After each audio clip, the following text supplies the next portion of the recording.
Hey family, so today we are in Psalms 1 again. And today we're going to see a contrast. We're going to see essentially what ends up being the contrast that is presented throughout the rest of the book of the Psalms. And I would dare say even contrast presented throughout the majority of the biblical text. So we saw in Psalm chapter 1, verses 1 through 3, we saw the blessed man, which we said is essentially the permanently happy man. Today we're going to start in verse 4. We're going to see the contrast today.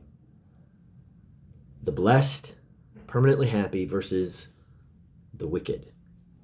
So let's look at Psalm chapter 1. We'll read verses 1 through. It says this. It says, "How blessed is the man who does not walk in the counsel of the wicked, nor stand in the way of sinners, nor sit in the seat of scoffers.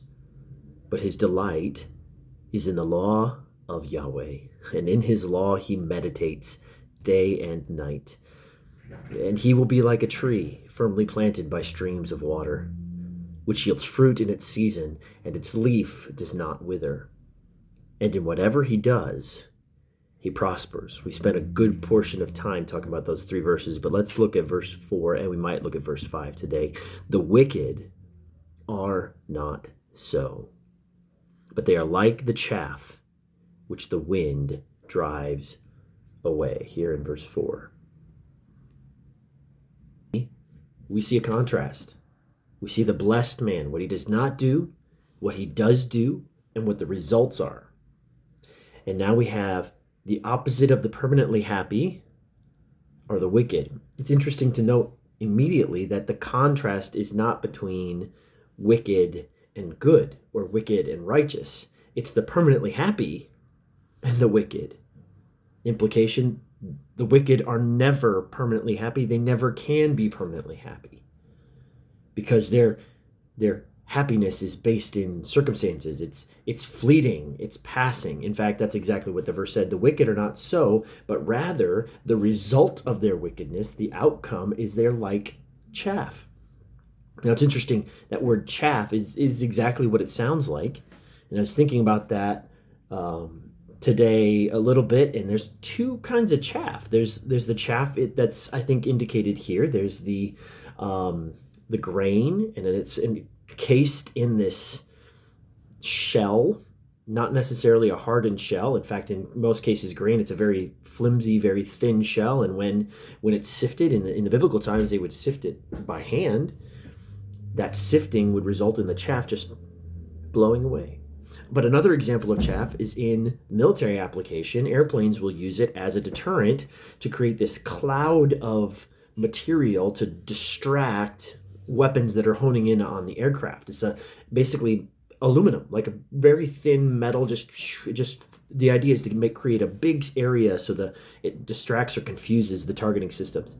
That chaff it gets blown wherever. It just any and every little thing, every wind is gonna it's just gonna blow it off. It's gonna fly all over the place. It's gonna be up one moment, down the next. It's gonna be struggling with all sorts of changes in whatever is around them. The weather, the wind is going to blow them. He's like the wind. The wicked are like the wind. Which brings me to a question. Are you finding that you're just constantly blown about? You're always dependent on whatever's going on around you. That your mood, your attitude, your thoughts, your feelings, that they're all carried about, and there's no stability, there's no solid ground that you land on.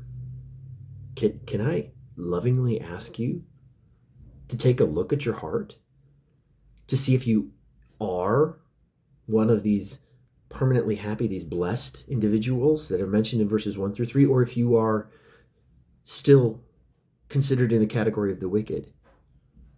In the Old Testament, it's no different than in the New Testament, in that those in the Old Testament that received salvation, we see this in Hebrews especially, that their faith was in the words of Yahweh. And because their faith was in his words, they obeyed, and it was counted to them for righteousness. That's what it says about Abraham, who was long before Jesus. But guess what? We, today, in the church age, we have Jesus Christ, and his death has already taken care of our sins. So my question really is, have you placed your faith in Jesus Christ alone for salvation, through which is by grace through faith? It's not by works, as it says in Ephesians 2. Have you done that? Or are you still in the camp of the wicked? Because you can't be truly permanently happy unless you are in that camp. And then you can do these things. Otherwise, you are going to be like the chaff. No amount of therapy, no amount of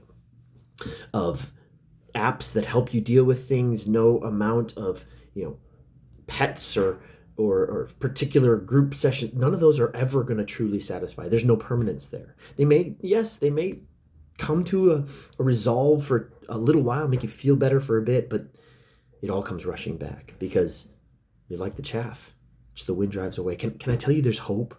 There's permanent happiness and ultimately forgiveness, not just permanent happiness, but forgiveness in Jesus Christ. But today, you can go from the wicked to the permanently happy. You could become a member of this family, the family of God. Hope you have a wonderful and blessed day. We'll see you tomorrow.